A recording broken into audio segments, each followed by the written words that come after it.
Friends, நீங்கள் பார்த்துட்டு இருக்குது ஐடியா தம் சேனல். இந்த வீடியோக்குள்ள நம்ம எலக்ட்ரிக் பிளெண்டர் எப்படி செய்யுதுன்னு தான் பார்க்க போகிறோம். இந்த பிளெண்டர் நீங்கள் குக்கிங் பர்பஸ்க்காக ரொம்ப யூஸ்ஃபுல்லாகவே பயன்படுத்தலாம்.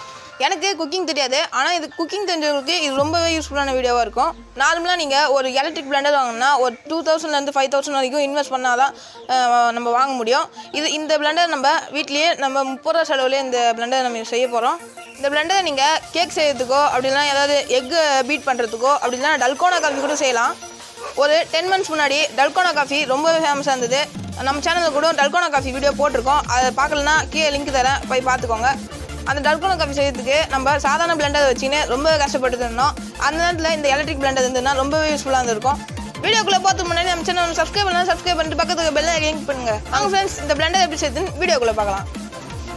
ஃபஸ்ட்டு ஒரு PVC பைப் ஒன்று எடுத்துக்கோங்க. இதோட மெஷர்மெண்ட் தான் நான் சொல்லலை, ஏன்னா இது என் கை அளவுக்கு தான் நான் எடுத்துருக்கேன். உங்களுடைய கையை வாட்டத்துக்கு நீங்கள் எடுத்துக்கோங்க. அதுக்கப்புறம் கேர்வாக அந்த இடத்துல கட் பண்ணியிருக்கேன், அது ஏன் நான் அப்புறமா சொல்கிறேன். ஒரு மோட்டர் ஒன்று எடுத்துக்கோங்க. அதுக்கப்புறம் அந்த PVC பைப்பில் கொஞ்சமாக மார்க் பண்ணியிருக்கேன். எதுக்குன்னா நம்மளுடைய இந்த சுவிட்சை அந்த இடத்துல கரெக்டாக ஃபிட் பண்ணுறதுக்கு. இப்போ வந்து அந்த இடத்துல நம்ம ஹோல் போட்டுட்டோம். இப்போ வந்து அந்த சுவிட்சை வந்து அந்த இடத்துல கரெக்டாக ஃபிட் பண்ணணும். அதுக்கு முன்னாடி நம்ம மோட்டரில் ஒயர் கனெக்ஷன் கொடுத்துருக்கோம். இப்போ வந்து அந்த PVC பைப்பில் அந்த ஒயரை வந்து உள்ளே விட்டு வெளியே எடுத்துக்கலாம். அந்த கேர்வை எதுக்கு கட் பண்ணோன்னா மோட்டர் வந்து கரெக்டாக அந்த இடத்துல ஃபிட் ஆகிறதுக்கலாம்.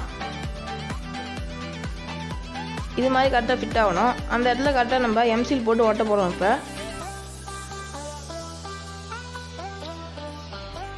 எம்சில் போட்டு அழகாக ஒட்டிக்கோங்க.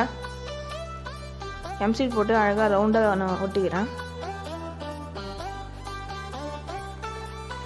இப்போ வந்து இதை 3 hours கிட்ட காய வச்சிடலாம். இப்போ வந்து நான் ஒரு இன்ஹீலர் எடுத்திருக்கேன். இந்த இன்ஹீலரில் கீழே வந்து ஒரு பாட்டு இருக்கும். அதை வந்து கரெக்டாக இந்த மாதிரி உங்களுக்கு ஏற்ற அளவுக்கு கட் பண்ணிக்கோங்க. கீழ் பாட்டு தான் கட் பண்ணணும், மேல் பாட்டு கிடையாது.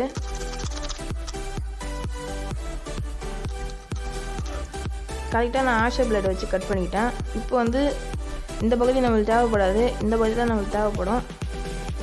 இப்போ வந்து அதில் கார்டு மோடாக இருக்கும். நம்ம வந்து சேண்ட் பேப்பர் வச்சு இதை தீட்டிக்கலாம். இப்போ நம்ம சேண்ட் பேப்பர் வச்சு நல்லா தீட்டி எடுத்தாச்சு. இப்போ வந்து இதில் நம்ம ஃபிட் பண்ணோம்னா கரெக்டாக ஃபிட் ஆகும். இப்போ வந்து அந்த இன்ஹேலர் மேலே வந்து ஹோல்ஸ் போடணும். எந்த அளவு ஹோல்ஸ் போடணுன்னா நான் இப்போ ஒன்று காட்டுறேன் பாருங்க. இந்த ஒயர் கனெக்டர் ஒன்று எடுத்துக்கோங்க. இது எல்லார் வீட்லேயும் இருக்கும், இது பார்த்தீங்கன்னா தெரியும். அதில் வந்து 2 ஸ்க்ரூ இருக்கும். அந்த 2 ஸ்க்ரூவையும் கட்டிங்கன்னா உள்ளே வந்து இது மாதிரி ஒரு பீஸ் இருக்கும். இந்த பீஸ் தான் நம்மளுக்கு தேவை. இப்போ வந்து அந்த 2 ஸ்க்ரூவையும் இந்த பீஸில் போட்டுக்கலாம். போட்டு முடிச்சாச்சு. இப்படி தான் இருக்கும் இந்த பீஸு. இப்போ வந்து அந்த பீஸ் எடுத்து நம்மளுடைய அந்த இன்ஹேலரில் மேலே வந்து கரெக்டாக வச்சு ஃபிட் பண்ணிக்கோங்க. டைட்டாக ஃபிட் பண்ணிக்கோங்க. லூஸாக இருந்ததுன்னா நீங்கள் எம்சில் போட்டு கொஞ்சோண்டு ஒட்டிக்கோங்க, இல்லை ஃபெவிக்விக் ஏதாவது போட்டு ஒட்டிக்கோங்க. உள்ளே வந்து டைட்டாக இருக்கணுன்றதுக்காக நான் எம்சியில் உள்ளே போட்டு ஃபிட் பண்ணிக்கிறேன். கொஞ்சம் டைட்டாக ஆகணுன்றதுக்காக நான் டெஸ்டர் வச்சு நல்லா குத்தி விட்டுக்கிறேன். இப்போ வந்து இதை 3 hours காய வச்சுக்கலாம். இப்போ வந்து அந்த இன்ஹேலரோட கீழ்ப்பகுதி இருக்குல்ல, அதை இந்த மாதிரி ரிமூவ் பண்ணி எடுத்துடலாம். எடுத்துகிட்டு உங்கள் வீட்டில் இருக்க வேஸ்ட்டான ஒரு பிளெண்டர் எடுத்துக்கோங்க. ஹேண்ட் பிளெண்டராக இருக்கணும். அதுக்கு கீழே இது மாதிரி நீங்கள் கைட்டிங்கன்னா இதுமாதிரி வந்துடும். அந்த பீஸில் நமக்கு தேவை கிடையாது, இது மட்டும் தான் நமக்கு தேவை.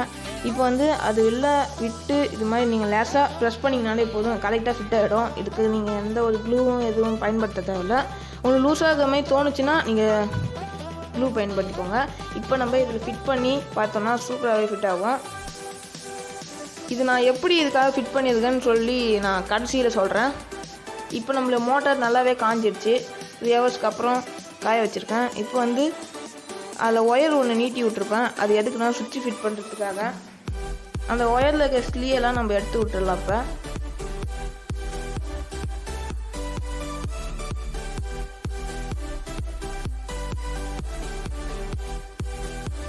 அந்த ஒயரில் இருக்க ஸ்லீயெல்லாம் இப்போ எடுத்து விட்டாச்சு. இப்போ வந்து சுவிட்சை வந்து இதில் கனெக்ட் பண்ணிடலாம்.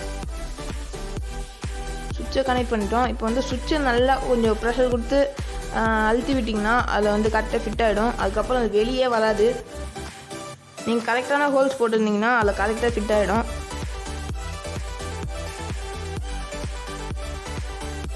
ஒருவேளை நீங்கள் ஹோல்ஸ் தப்பாக போட்டிருந்தீங்கன்னா கொஞ்சோண்டு எம்சில் போட்டு ஒட்டிக்கோங்க. இப்போ வந்து நம்ம அந்த இன்ஹேலர் எடுத்துக்கலாம். அந்த பார்த்து நம்ம செஞ்சு வச்சோம்ல அதை வந்து கரெக்டாக அந்த மோட்டர் ஷாஃப்ட் உள்ள விட்டு ஒரே ஒரு ஸ்க்ரூ எடுத்து அதில் வச்சு டைட் பண்ணிக்கோங்க. அப்போ தான் வந்து அது க்ரிப்பாக நிற்கும்.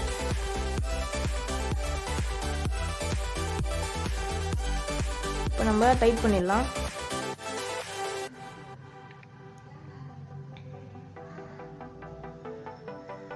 இப்போ டைட் பண்ணியாச்சு. இது சூப்பராகவே ஃபிட் ஆயிடுச்சு. இப்போ வந்து இதுக்கு நம்ம ஒயர் கனெக்ஷன் கொடுக்கணும். பார்த்தீங்கன்னா இதுக்கு நீங்கள் 9 வோல்ட் பேட்டரி கூட யூஸ் பண்ணிக்கலாம். என்கிட்ட இப்போ 9 வோல்ட் பேட்டரியில் பவர் இல்லை. அதனால் நான் வந்து என்ன பண்ணிங்கன்னா யூஎஸ்பி கேபிள் ஒன்று எடுத்துக்கிறேன். 2 வேஸ்டான யூஎஸ்பி கேபிள் இருந்தது. அதை வந்து இதில் கனெக்ட் பண்ணி 5 வோல்ட் பவரை வந்து இதுக்கு கொடுக்க போகிறேன். நீங்கள் வந்து பேட்ரி இருந்ததுன்னா பேட்ரி பயன்படுத்திக்கோங்க. என்கிட்ட இப்போ பேட்ரி இல்லாதனால தான் நான் இதுமாதிரி பண்ணுறேன். ஒயர் கொஞ்சம் எடுத்திருக்கேன், ஏன்னா லென்த்து வேணுன்றதுக்காக. உங்கள்கிட்ட பேட்ரி இருந்ததுன்னா இந்த வேலையெல்லாம் நீங்கள் பண்ணவே தேவையில்லை. டேரெக்டாக பேட்டரியிலே கனெக்ஷன் கொடுத்துக்கலாம்.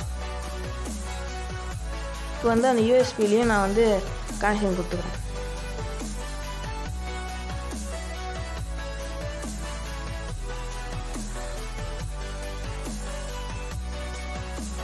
இப்போ வந்து நம்ம ரெண்டுத்தையும் கனெக்ஷன் கொடுத்துட்டோம். டேப்பும் ஒட்டிக்கிறேன். இப்போ நம்ம டேப்லாம் ஒட்டியாச்சு. இப்போ வந்து அதை அந்த விஸ்கு இருக்குல்ல, நம்ம பிளெண்டர் ஒன்று செஞ்சோமே, அதை வந்து கரெக்டாக கனெக்ட் பண்ணிக்கலாம். இது நான் எதுக்கு இது மாதிரி செய்ய சொன்னேன்னா, நம்ம வந்து இப்போ ஒரு விஷயத்தை கலக்கிறோம். கலக்கிட்டு இதை வந்து தனியாக கழட்டி நம்ம வந்து கழுவிக்கலாம். கழுவிட்டு அதுக்கப்புறம் மறுபடியும் நம்ம வந்து இதில் ஃபிட் பண்ணிக்கலாம். அதுக்காக தான் நான் வந்து இந்தமாதிரி தனியாக செய்ய சொன்னேன். தனியாக செஞ்சுருக்கோம். இது வந்து நல்லாவே வேலை செய்யும். இப்போ வந்து நம்ம டெஸ்டிங் பார்க்கலாம்.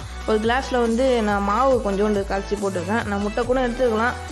முட்டை இப்போதைக்கு என்கிட்ட இல்லை, கடையும் எதுவும் இல்லாததுனால நான் கொஞ்சோண்டு ஒரு கிளாஸில் மாவு தண்ணி ஊற்றி உங்களுக்கு கலக்கி காட்டுறதுக்கு எடுத்து வந்திருக்கேன்.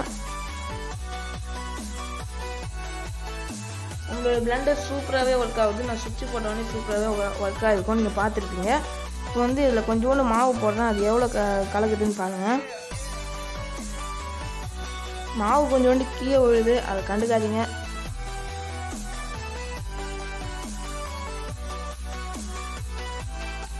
சூப்பராகவே அந்த மாவெல்லாம் கலக்குது. சூப்பராகவே இருக்குது. நல்லாவே நம்ம எந்த ஒரு டிஸ்டர்பன்ஸும் இல்லாமல் சூப்பராகவே ஒர்க் ஆகுது நம்மளோட பிளெண்டர்.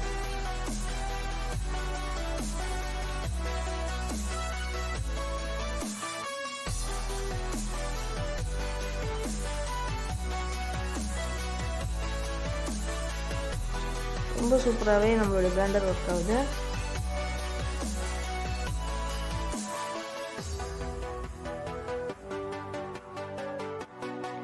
இதுக்கு நீங்கள் பெரிய மோட்டர் யூஸ் பண்ணியிருந்தீங்கன்னா ரொம்ப சூப்பராகவே இன்னும் நல்லாவே ஒர்க் ஆகிருக்கும். இதை நீங்கள் வீட்டில் செஞ்சு பாருங்கள். பாய். ஏன்னா ஃப்ரெண்ட்ஸ், இந்த வீடியோ உங்களுக்கு பிடிச்சிருக்குன்னு நினைக்கிறேன். இந்த பிளெண்டர் நீங்கள் வீட்டில் செஞ்சு பாருங்கள். சாதாரண ஒரு பிளெண்டர் யூஸ் பண்ணுறதுக்கும் இந்த நம்ம செஞ்ச இந்த எலக்ட்ரிக் பிளெண்டர் யூஸ் பண்ணுறதுக்கும் நிறைய வித்தியாசமே இருக்கும். நான் முன்னாடியே சொன்ன மாதிரி தான், நார்மலாக ஒரு கடையில் போய் பிளெண்டர் வாங்குறதுக்கும் நம்ம செய்கிற பிளெண்டர் வாங்குறதுக்கும் ரொம்பவே சீப்பு இருக்கும். ஏன்னா ஒரு 2000 செலவு பண்ணால் தான் நம்ம எலக்ட்ரிக் பிளெண்டர் கடையில் வாங்க முடியும். நம்ம எதாவது வீட்லேயே செஞ்சுட்டோம் 30 ரூபா செலவுலே. இனிமேலும் நீங்கள் ஏதாவது டல்கோனா காஃபி அப்படிலாம் கேக் செய்கிறீங்கன்னா நம்ம செய்கிற இந்த பிளெண்டரை வச்சு யூஸ் பண்ணி பாருங்கள். ஏன்னா ஃப்ரெண்ட்ஸ், இந்த வீடியோ உங்களுக்கு பிடிச்சிருக்குன்னு நினைக்கிறேன். இந்த வீடியோ உங்களுக்கு பிடிச்சிருந்ததுன்னா ஒரே ஒரு லைக் பண்ணிக்கோங்க. மறக்காம நம்ம ஐடியா தமிழ் சப்ஸ்கிரைப் பண்ணிட்டு பக்கத்துக்கு பெல் ஐக்கன் கிளிக் பண்ணால் நான் போட்ட வீடியோஸ்லாம் உங்கள் நோட்டிஃபிகேஷன் தேடி வரும். இன்னும் நல்ல வீடியோ அடுத்த வீடியோ சொன்னீங்கன்னா ரைட்டாடா. Bye bye. See you.